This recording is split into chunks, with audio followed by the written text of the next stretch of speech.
Yeah, I don't know what I was going for there. But this is episode 12. We are here talking about AEW All In. This is only the second ever. I mean, this is 12 episodes. Only our second time talking about AEW on the podcast. Which means if we're talking about AEW, I brought him back. Pre-grass. Let's go. And a whole 480p, baby. Woo! He's here. Let's go. We're here to talk about AEW's biggest event of the year. They're back in Wembley Stadium over in the UK, bruv.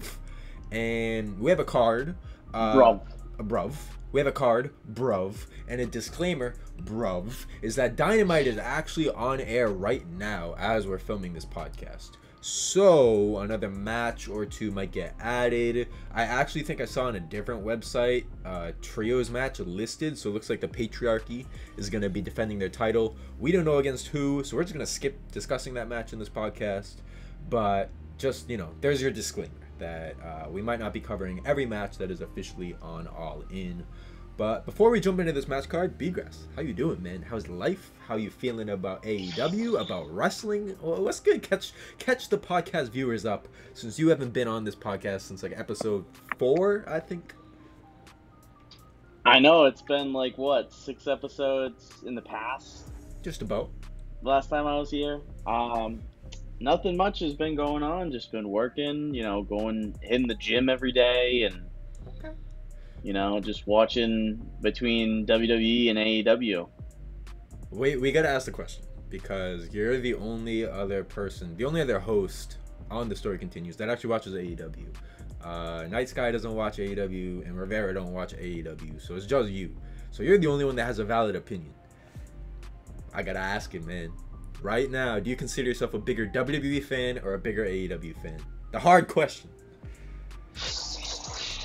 Oh man, that's a hard question, but in all honesty, I think I've gravitated more towards WWE than AEW, simply because there's a lot more storylines that's being produced in WWE than AEW. I mean, there's like 1 or 2 that's really going on, but it's kind of like a clustered mess over at AEW. So yeah.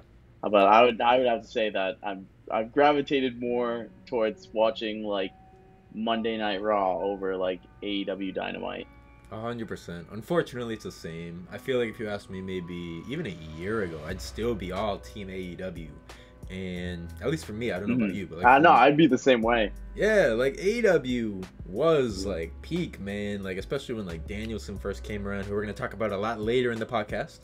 Adam Cole, like all that shit going on, like low-key, even when CM Punk was still in AEW, like that shit was just peak, bro. And it's not like it's bad now, but just when you can compare it to something like WWE, which is just so fire and like you said has so many storylines, it's just hard to say that AEW is like as good, you know? Like I don't know how to really describe it, but I'm 100% with you. I'm definitely more WWE than AEW right now. But personally, I think this is going to be a good match card. I think there's a lot of good matches. But like when you compare this to like Bash in Berlin, which is coming up right around the same time, I'm definitely more excited for Bash in Berlin. And I feel like that tells you a lot when this is AEW's top pay-per-view and it still isn't as exciting as like Bash in Berlin, which is just a random WWE pay-per-view. I don't know how you feel about that, but that's how I feel. Yeah, I mean, I could honestly say the same thing. I'm a lot more excited in terms of Bash at Berlin. I mean, I know there's only, I think, 3 matches so far that's been confirmed. Yeah. But I feel like there's definitely going to be a lot more leading up to Bash at Berlin. And I don't know, just the 3 matches that are already confirmed is a lot more interesting than some of the matches being shown at All In next week. Yes, sir. Well, with that being said, we're not here on the podcast to hate on AEW. We are indeed fans. However, we're just a little bit more fans of WWE right now. But it is All In. We'll be watching. I'm pretty sure it's going to start mad early because they're over in England. And I remember last year this pay-per-view started around like 1 p.m. or something. So B-Grass and I have to sort out our All In viewing schedule. But let's jump Yep. into this match card. We definitely got brother. to figure it out. We'll figure that out off camera. But to start, we do have one pre-show match. We don't have to stay too long on it because I think we both know who's gonna win based on the fact that Stokely Hathaway is in this match. Clearly, he's there to take a pinfall and lose. But it's Chris Statlander, Stokely Hathaway versus Willow Nightingale and Tomohiro Ishii. Quite the combination. Do you agree? Do you think it's gonna be maybe not a squash match, but clearly I think we know the clear-cut winner. And yeah, I think it'll be a nice, fun match to kick off the pre-show. Yeah, I mean, I think Stokely's gonna pin Ishii. Nah, you're tweaking. You're tweaking. I'm just messing with you. I'm just messing. That shit was like the Uno reverse card in my mind. I was like, what did he just say? I just like pulled it out. Hey. No, hey yo, chill. All right. That's a no-brainer. I mean, it's obviously gonna be Willow Nightingale and Ishii and Hathaway. Like you said earlier, Hathaway's in this match because he's gonna take a pinfall. So that's clearly an easy pick. It's gonna be Willow Nightingale and Ishii. So. Baby. I think another reason that that's pretty much the easy scenario is because they're really trying to build up Chris Statlander. I think like I feel like she's also kind of been losing a lot, so I might be wrong, but you know, it's kind of just a way to protect her from having to take a pinfall. So I think we've said all we had to say about that match. Moving on, there is going to be a casino gauntlet match where a winner earns a world title shot. Now, I don't think we know who necessarily is in the match. There might have been a couple one-off wrestlers who said, like, I declare. But let's just get, like, a one-name prediction. Who do you think is going to win this title shot? This one's definitely a tough one. It's an open type of question and open type of answer. I mean, I definitely feel like Orange Cassidy has a shot of winning it, but there's also, like, you know, returning AEW wrestlers or recently, like, newly signed people that, like, hasn't shown up yet is going to show up in this match. And I mean, my second choice would have to be Jay White if he returns. Okay. I think my two picks would be, I feel like one huge guy who kind of lost his opportunity to fight it all in and now like has kind of a weird direction is Hangman. I think Hangman probably, especially if, you know, not to spoil our discussion later on in the podcast, but if Swerve is to win and Danielson's out of the picture, I feel like Swerve has to move on to once again fight Hangman. So I feel like that's potential that Hangman wins it. And even if Danielson wins the title, like, you know, Hangman, I'm pretty sure he's had one or two really good matches with Danielson before in AEW. If I remember correct, it was like one of the New Year's shows. Like they had a really good like Iron Man match, I think it was. I forget what kind of match it was, but I know Hangman has fought with Danielson before. But you mentioned it. You said possibly some newly signed talent. I don't know if they're going to let him debut and get a world title shot right off the bat, but I keep seeing Ricochet's name thrown around everywhere. So I think that would be cool if he debuts. I don't know if he's necessarily going to win, so I don't know if I can really say he's my winner prediction, but I definitely think if they sign Ricochet, this is where he debuts in Wembley Stadium in this gauntlet match, because he'll get a big pop and it'll bring some excitement to this match for sure. And then Will Smith. No, I mean, come with I completely. No, I mean, Ricochet was definitely one of the wrestlers that I know would be amazing to like debut, especially at All In Wembley. So that's a no-brainer. So, do you know of any other possible candidates that could be signed and possibly debut? Like, I know it didn't Lashley get released recently, but I don't know if that's like official. I mean, I assume maybe it would be too soon. I don't know if WWE still does that like 90-day no compete clause, but I'm trying to think of some other names that like could maybe pop up. Yeah, I can't really think of like freshly like released like WWE superstars. I mean, we could definitely see people that have been off of television for a while, Yeah. like show up, and I don't really have a list, but Yeah. it's definitely a possibility where we're just gonna be, sitting at my apartment and being like, oh my god, like where did this person come from? Or Oh my god, it's the modern day person, like, Maharaja. released- Like, oh, wow. Oh, Raja. Junior Mahal appearance. Let's go. Yeah, I think there's potential. This is definitely This where is cinema. this is definitely where if any WWE guys, that are coming over will make their impact, because I feel like the other matches later in the night, they're kind of like very story driven. I know compared to WWE, AEW stories are just not as good or not to the same level, but there are still, Yep. I feel like these remaining 5 matches are all like very much their own feud. They don't really need any interference or debut. Like I feel like, when was it? Wrestle Dream, almost a year ago, where like Edge debuted. Like you kind of could tell that like the only reason Christian Cage was in like the main event was because Edge was going to be debuting. Like I feel like that's a situation where a match was set up strictly for the debut of somebody else. But I feel like for the rest of this card, and we'll get into it, these final 5 matches, which again, these are the only 5 matches as of now. They might have added another match or 2. But I just feel like these are very like standalone. Let them have their one-on-one match. That's it. Move on. There's All In. But yeah, I don't know. It'll be interesting. I think the Casino Gauntlet is your chance to debut anybody that you want to on, I guess, what AEW would call the grandest stage of them all for AEW. So we'll have to see. I'm still going to keep Rick. I feel confident that Ricochet would be my pick if anyone is to come over. All right, Brian, are you ready to dive into these 5 matches? I'm ready. Let's do it. We got to start with a match that has already happened just a few weeks ago. The AEW International... Wait a second. No.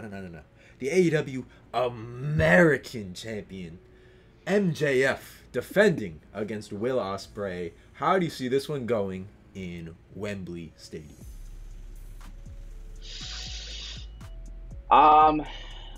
Me personally, I think Ospreay is going to win this match in front of his home crowd.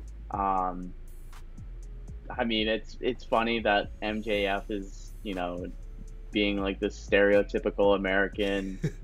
I know, like, he was at an event that was in the UK, and he was like quoting like Hulk Hogan's like theme song. I saw that. To piss off like all the fans. Yep. And I think this is one of those matches where it's like the hometown hero is gonna win the title, and I think he's gonna use that Tiger Driver move. Oh, if I'm being honest, you think it's time? I think it's time. He was telling MJF, he was like, I can, play dirty too, and I think, especially in this home crowd, I think he's gonna use that move on him. Okay, I agree. I think Ospreay's taking the dub. My only worry here is like, how do you protect MJF, I guess? I don't know. Like, I feel like this is one of those hard matches where, the first time they fought, it was it was almost 60 minutes and MJF like barely got the win because I think he used the ring or something along those lines. Like, he did his typical cheating tactics. Mm-hmm. But this time around, if Ospreay is going to win in front of the crowd, like, how much momentum are you going to kill of MJF, Like, I think that's my only worry. So this match, like, I don't know, I guess it scares me in a way, but at the same time, it's your biggest show. You gotta have the Titans clash, and yeah, I agree. I think you don't really want to drag that whole Tiger Driver story out too long, like if it's like 8 months later, 12 months later, and Ospreay's like, I can't do it, bruv. I can't do it. Like, come on, man. Like, it's gonna get old. It's gonna get old. So it's like, yeah, I think it's time. Like, the storyline is dragged out already as long as it has. Since whenever he fought Danielson, I don't remember when that was. I think it was early year. Revolution, maybe? or around that time. I think it was around when he had fought Danielson. Somewhere. I think it was Revolution. Yeah, it was somewhere. It was yeah. It's definitely been at least like a 4 to 5 month span of like dragging this Tiger Driver thing onwards.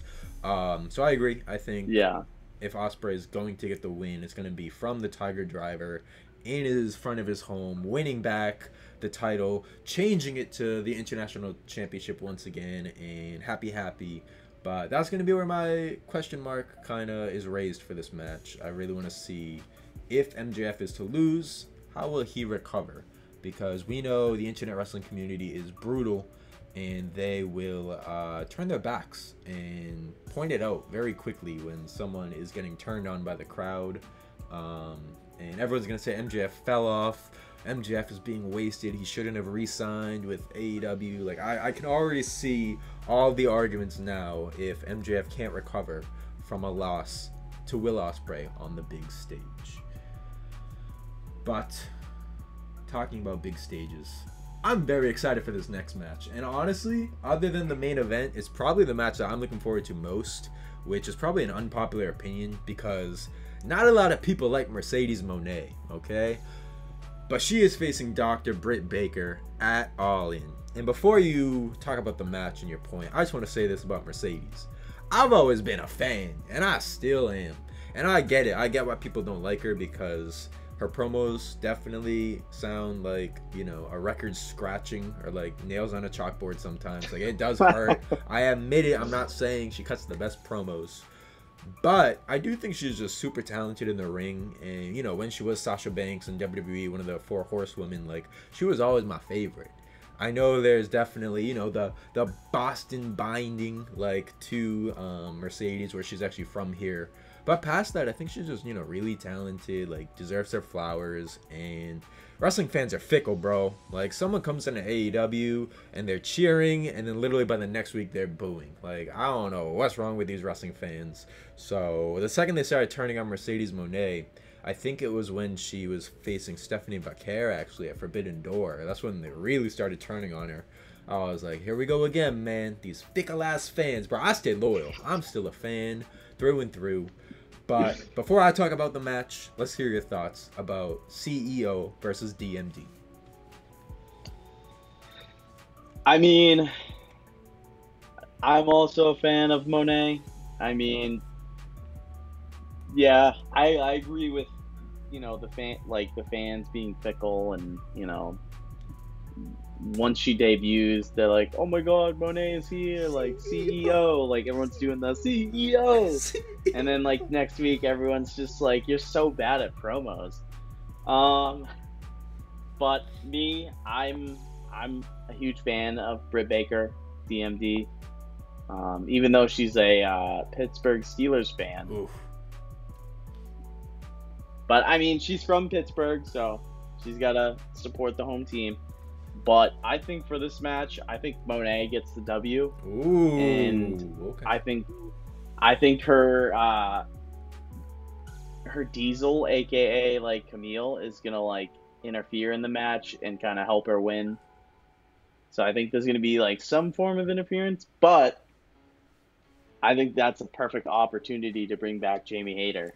Ooh, he's cooking. He's cooking. He took my point. Cooking. Let me cook. I don't even gotta talk about this match. This man already said it. I was about to say it's hater time, boys. It's hater time. I need that haterade. The haterade, baby. I made the point literally when we were talking about the gauntlet that none of these matches need any new debuts. That doesn't mean they don't need an interference or a return. I was looking at this match, and this is why I'm so excited for it, because I'm also a big fan of Britt Baker, and I'm a huge fan of Mercedes Monet. Even with all the hate, I'ma stay loyal. Y'all can kiss my ass. CEO. But I do think the reason that they brought in the security guard for Mercedes Monet is for that exact reason. Right now, Britt Baker, she's a lone wolf, right? She doesn't have that one rebel manager anymore. Reba, whatever her name was. I think that was literally her whole gimmick, was like forgetting how to pronounce her true name anyways. So we're still staying true to that.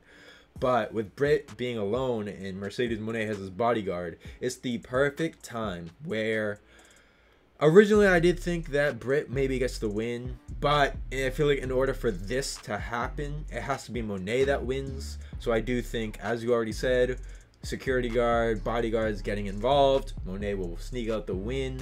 They're going to start beating down Britt, and then you're going to hear the fucking Jamie Hayter like dubstep theme song, and out she comes in front of her home crowd after missing All In last year. Like, that's poetic, bro. Like, it's time to bring back Jamie Hayter. So I agree, Moné gets the dub, Hayter comes back, and I just summarized exactly what you said, man. You were already one step ahead. You had that shit on point. Give this man Booker of the Year. Booker of the Year.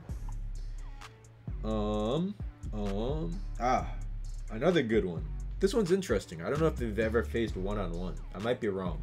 But Jack Perry, Darby Allin. This is the last mid-card title before we move on to the final world title matches. The final two for the women's and the men's. What do you think of Darby versus Jack? This is interesting because if you think back, this is a clash of the two pillars. I know they've faced before in like that Pillars Fatal 4-Way match, but this might be, at least that I know, their first time one-on-one, especially on a big stage. So what do you think of this one?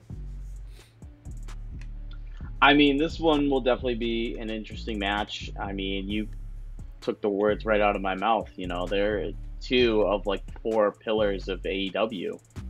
And I honestly think this is the first time they're wrestling one-on-one with each other. So, I mean, it's definitely going to be one of those like matches where we're both going to be seated and watching the entire match through. So, I mean, in terms of who I think would win, I think I might have to give it to Jack Perry, only because, you know, Darby's going to be challenging for the AEW world title in, I think, at Grand Slam in a couple weeks.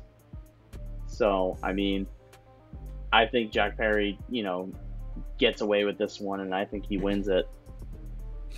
Yeah, I agree. Especially with the Elite having all the belts right now. Jack Perry was the last member of the Elite to get a belt. So I feel like if anyone in the Elite is going to lose their belt, it won't be Jack Perry.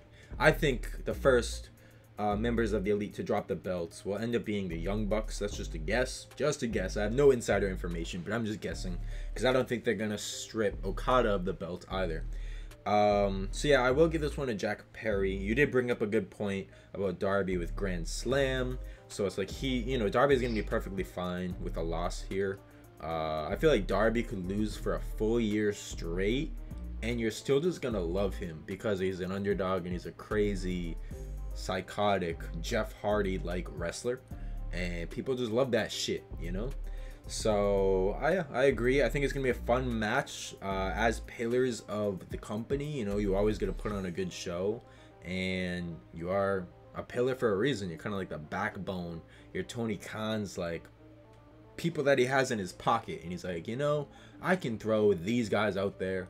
They are not only the future of the company, but the present. Like, especially after that Fatal 4-Way with MJF and Sammy Guevara was in there. Personally, I really like that match. I thought it was fun. I know a lot of people shit on that match, but I feel like that was like a big like, oh, okay, like, you know, my pillars backed it up. This is why they're pillars, and this is why they're the future. But that, oh, go ahead, my bad. Oh, I was just listening. Oh, I thought you were about to make a point. But that was the remainder of the mid-card. It's time for our World Championship matches, brother. Let's start with the women. Now, when I was talking about good storylines, this is a damn good storyline, man. Toni Storm, Mariah May, lay it on us, Brian. Who's winning, and how do you feel about this match? So, I think this is the match I'm looking forward to the most when we watch this, simply because, you know, it's a great storyline, you know, between mentor and protege, and how the protege like turned on her mentor, and it's like the chemistry between these two is like unbelievable. and I think it's gonna evolve into like one of the greatest rivalries in AEW. And this one's kind of a tough one to choose between who I think would win. I mean, if I had to make, if I was the booker of, if I was in Tony Khan's shoes, I would definitely choose Mariah May, just so that like she gains more heat, and you're still building on the story between the rivalry between her and Toni Storm. So if I had to make my choice, it's definitely got to be Mariah May. Oh yeah, brother. I feel like when you were on the podcast last time, I forget what match Tony.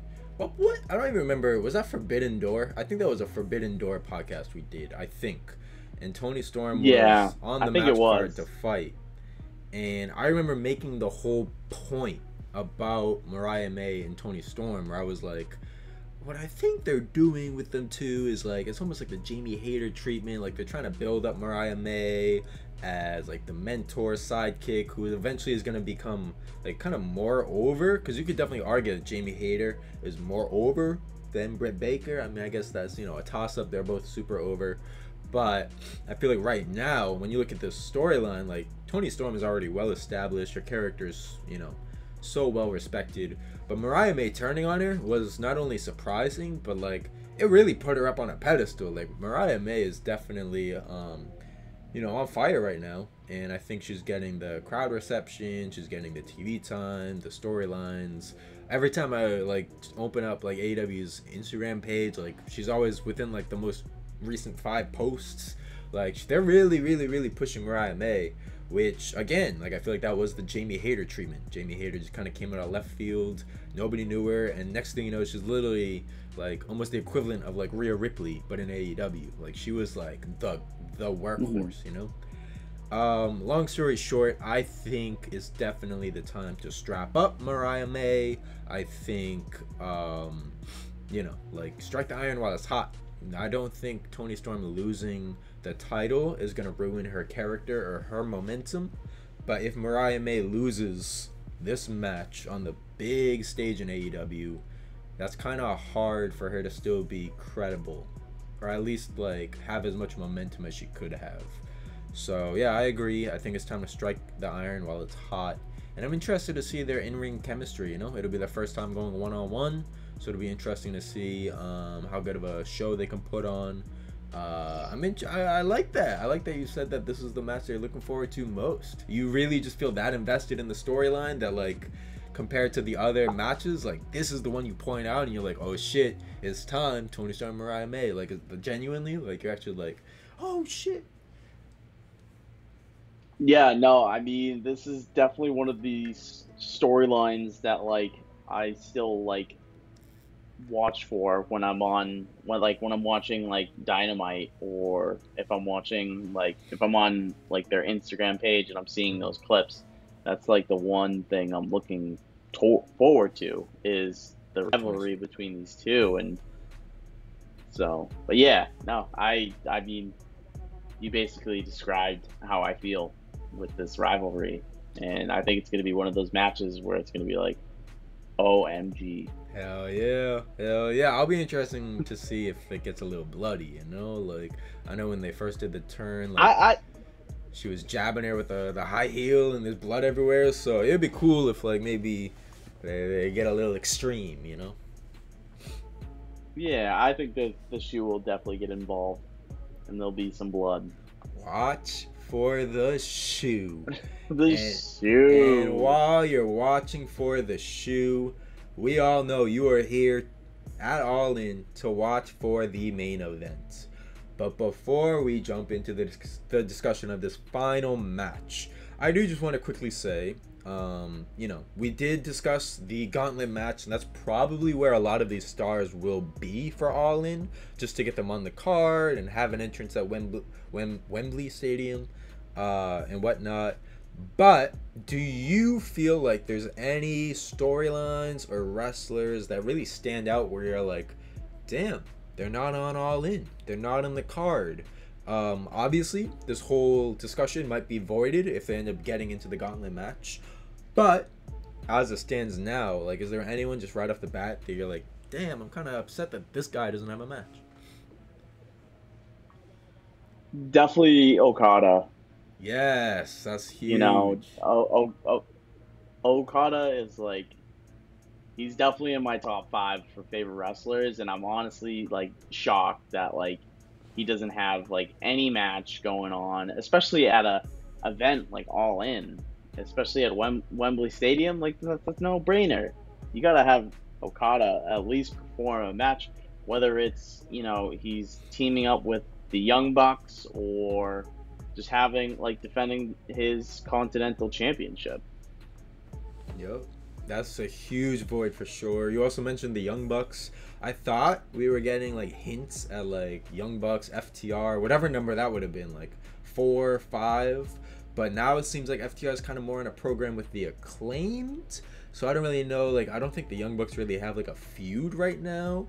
But that definitely was missed potential to have the Young Bucks with, Okada.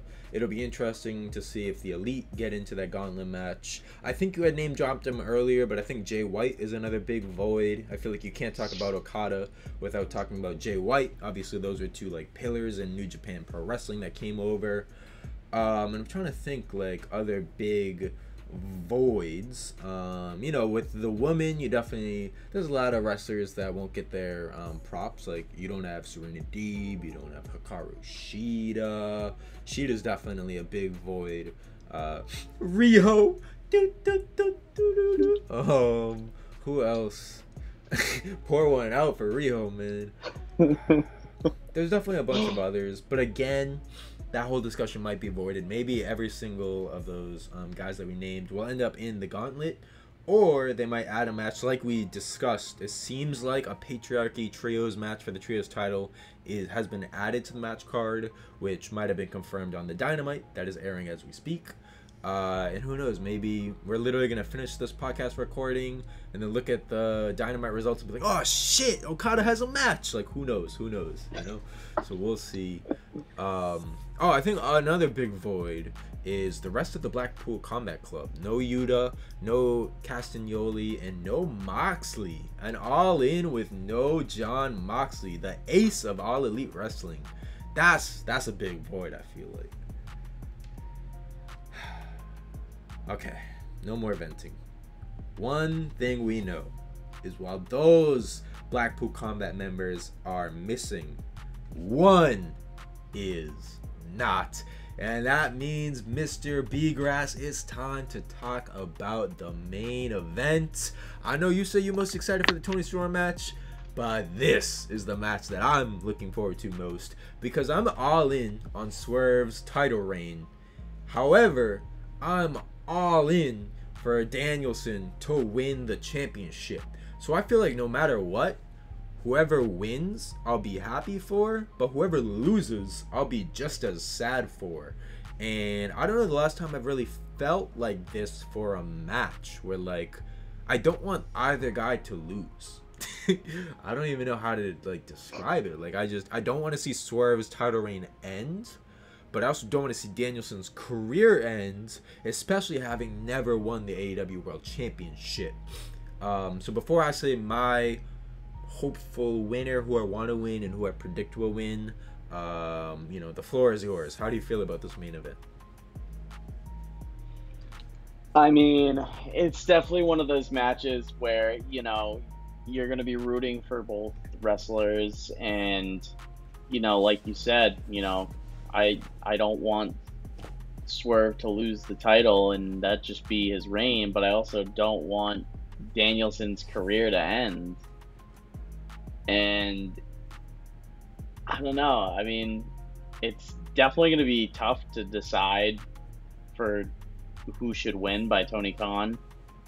But if we're talking like gun to my head, like I have to choose, if we're going to be that serious, I think Danielson gets the win here. I think this is his gonna, like, once he gets the title, it's gonna be his swan song, and he'll end up dropping the belt later this year, so that way once he loses, I know he mentioned something about like working part-time. So maybe, once he drops the belt, he'll just go on like a part-time schedule. If he decides he wants to hang up his boots, I mean, maybe that could happen next year or two. But I mean, this one is definitely a tough one to choose because I'll be rooting for Swerve. I mean, I don't think it's time for him to drop the belt. I mean, No. especially the way he's like being promoted. Like I know like when AEW Dynamite they released the schedule for like the show, he's not featured at the top. He's more of just like in the middle he's having a match. And I was on Twitter this morning and I saw that Bubba Ray Dudley had commented on it, and he was like, just a quick suggestion, you should make your top champion like the main like product. I mean, you see like WWE with their their posters, they feature their world champion, Yeah. Look at Bash at Berlin. Gunther is literally the poster and he's the world champion. Yep. And that's not something that AEW does. I mean, I get it, they want to feature everyone like their top roster, but I feel as though that you should be making your world champion a more prominent figure rather than just a regular wrestler. Yeah, 100%, man. I don't know, it's unfortunate. Like I feel like I haven't even like thought about that perspective. I feel like low key. Like I feel like Swerve is very respected as champion and whatnot.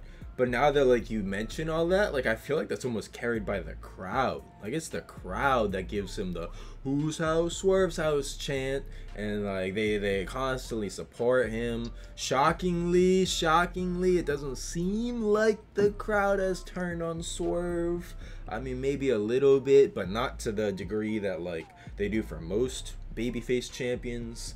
I think just because Swerve just deserves it, man. Like even at what was it, Anarchy, not Anarchy in the Arena, Blood and Guts. At Blood and Guts, like this dude was getting stapled by the whole elite. That's gotta be racist. Like it was crazy. They were just dogging on that man, and like that's what Swerve does. He just loves to just get punished for the love of the game, bro. Like it's crazy. And people just consistently can support that, But you do bring up a really good point. Like, I guess maybe AEW isn't putting Swerve in the best positions as, the guy. Like, when I do look at posters, he's usually on them. But a lot of the time, you gotta admit it, the Elite's taking up a lot of the front space on the posters, bro. Mercedes Moné is taking up a lot of the front space. MJF, Will Ospreay, they're getting, if not more attention in AEW just boostage than, they're giving Swerve. So with that being said, where do I stand on the match? This is hard, bro, because it just feels like one of those unfortunate circumstances where, like, you have to put on a banger match at All In. It's your biggest show of the year. It just has to happen. It almost feels like, Swerve just, like, unfortunately is at that point now where it's like, okay, this is your really defining match where you're either going to beat Danielson and people might turn on you because they wanted Danielson to win, or you're going to lose the title and people are going to be like, damn, like, there goes your ace, Swerve Strickland, like, already dropping the belt just because of the circumstances. It's Bryan Danielson at the end of the day. He put his career on the line. He never won the world title. Like, this definitely feels like a tip of the cap for all he's done in the wrestling industry to Danielson. And I think, personally, I want Danielson to win, which hurts because I love Swerve so much. But I do want to see Danielson win that title. But is it weird that in my gut, I feel like Swerve's gonna win? I don't know why. I have this strange feeling deep down that they're actually gonna just retire Danielson. I don't know. Maybe I'm crazy. But I want Danielson to win, but I have a feeling he's going to lose. That just feels like such a Bryan Danielson thing where, you know, he's constantly just like so unselfish. He's like, nope, I don't want to win matches. Nope, I just want to put people over. Nope, I don't want to win any titles. I feel like Danielson's going to get to this point where he could have it all. He could win it all at All In, and he's just going to say, nope, let Swerve still be champion. Nope, don't kill his momentum. Nah, put him over. That just feels like such a Danielson thing to do. And then you have the whole contract talk where like his contract's ending. As you mentioned, he's going to become a part-time wrestler. Like, I feel like realistically and logistically, like, there is a very strong possibility where Swerve wins this match and that's it. Danielson's done. So I guess we're going to have to wait and see. But do you think if Danielson retires, would he make the jump over to WWE and have one last run, or no? You think he's dead ass, like this is it? If he loses, you know, this is it. This is all we got. I think if he loses and either he, you know, works in a part-time role, or I mean, he may even just be one of the like he could be a trainer, or he could be, you know, someone that works behind the scenes with Tony Khan to like write some of the storylines. Yeah. I honestly don't think he'll make the jump back to WWE. I think his career with WWE is over, because I think he's gravitated more towards AEW just because of, I don't know, his style of wrestling. Yeah. And I think there was in an interview he did, someone had mentioned if he was offered, you know, a spot in the Hall of Fame, it would bring him to WWE. And I think he flat out said no. Damn. Because I think he's more invested in AEW. And I think AEW is his home, and as much as I would love to see him do one last hurrah in WWE, I think his career is going to be over, and I think he's just going to stick with AEW. But I will say though, if they play Final Countdown at All In, I might be bricked up. Real, bro. All the Brits sing, it's the final countdown. That's gonna bring a tear to a man's eye, bro. Like that whole roof at Wembley is just gonna explode. Yes, sir. This is the moment, man. Like, especially if you want to make people believe if he is gonna win, but you want to make people believe that it could be his last match, you gotta play the final countdown, bro. Like, that's the epitome of, I feel like that just is, like I said, the epitome of Bryan Danielson in AEW. It's just like cinema, like literally has double meaning. Not only was it Danielson's Ring of Honor song, brought it back with his match versus Okada at Forbidden Door, I think 2 years ago now, but like, you know, it has a double meaning. It's the final countdown. We could literally be, for the final time, counting Danielson down to the ring for his final entrance ever in a wrestling, you know, match. Like, if he loses, that could be it. And I think I agree. I don't see him jumping ship back to WWE. I think he does stand on business and mean what he says, which is why I think, you know, the whole point about him being like a part-time wrestler, not signing another full-time contract, I do think that's legit. If it's not, we're all getting played and we're all marks, like MJF would say. But I think it's real. I think it's real. And I think there would have been more incentive to return to WWE if like the Bellas were still around and more prominent, because obviously, you know, he's married to Brie. But the Bellas really haven't been doing shit with WWE. They kind of got in the Hall of Fame and then threw up the deuces, you know? Like, they were out. So I feel like Danielson just doesn't have as much tie-in to WWE. So I think he genuinely has fallen in love with AEW. He likes, you know, all the wrestlers, the talent out there. And he sees the vision more than anyone, I think. And I remember way back, even when he first came over, like, Tony Khan has said, like, oh, if something like, I'm completely misquoting this, but it was something along the lines of like, Tony Khan saying, oh, if something happened to me, like, I would trust Bryan Danielson to, like, call the shots. It was something along those lines. But that just shows you how much Tony Khan, you know, respects Danielson for all he's done in the wrestling industry and WWE, for AEW, way back in Ring of Honor. And like you said, like, his style of wrestling just fits better in AEW. Like, it's just such a good fit for Danielson, where I don't see him, you know, ditching. At the end of the day, man, when you think of, what was it, WrestleMania 30, like, you're always going to think of Bryan, like, not even Bryan Danielson. You're going to think of Daniel Bryan winning the titles, beating Triple H, Batista, Randy Orton, all of Evolution in one night. Like, Danielson already been there, done that, bro. Like, Daniel Bryan, the Yes Movement, he's one of the most polarizing superstars in WWE history. You know, he beat all the stereotypes of, like, small guys. I feel like it's pretty much, when you think of the small guys in WWE, you think of Rey Mysterio and you think of Daniel Bryan. He did it. Like, what does he have to prove to go back there, you know? To get fed to the bloodline and lose all of his, like, credibility? Like, nah! What's left for Daniel Bryan in WWE? Nothing. So he is in AEW as Bryan Danielson. He's been thriving. He's about a main event at Wembley Stadium at AEW's biggest events. And he's either leaving Wembley as your AEW champion or as a wrestler that had an incredible career. So, yeah, I'm excited to see how it goes. My heart says Danielson, but my brain, for some reason, still is going to say Swerve. So I'm very interested to see how this match goes. But we crushed it, bro. I think we're probably nearing our hour time limit, but we got through All In. We got through it. Thanks for coming back on the cast, man. I know it's been, I think, 3-ish months, maybe 4 since we were on. I think I saw our last episode was like April or May. So it's been a little bit. But thanks for coming back on, man. And how'd it feel? You loosen up the jimmies? You still got that podcasting in you?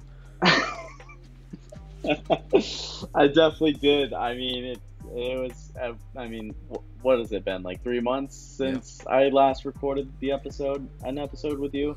So, I mean, I thank you once again for having me on your podcast and talking about All In, and I think it's going to be a good show, and I'm glad to get the rust off from podcasting. OG cornflakes, bring back the content. Let's go.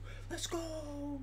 All right. Well, with that being said, Brian and I now have to go plan our All-In viewing session. And fun fact, that same week, just a few days later, we're actually going to a Red Sox game. First one I paid for in a while to go as a fan. I'm excited to get a Luffy bobblehead, bro. I know all you people watching WWE and AEW, you're nerds. You watch One Piece. I see you right through this camera screen. I know you guys are going to be jealous of this Luffy bobblehead. I'll be posting it all over social media. But yeah, B-Grass and I will have a fun week during All In, because it's going to be All In, the bobblehead, and I'm pretty sure a couple of days after that, like the weekend, will be Bash in Berlin. So we'll have some WWE to talk about as well. But, you know, again, thank you so much for coming on. Hopefully it's not another 3 months until your next appearance. Hopefully we can make it a little more recurring. Maybe we can finally throw you on a WWE episode as well. But until the next one, until unlucky number 13, this is episode 12. This is your All-In pre-discussion podcast. And yeah, enjoy the show. Let's pray for some haterade, a Jamie Hayter return. Let's see if we get some final countdown. Let's see how the rest of the card plays out and how accurate B-Grass and I predictions were.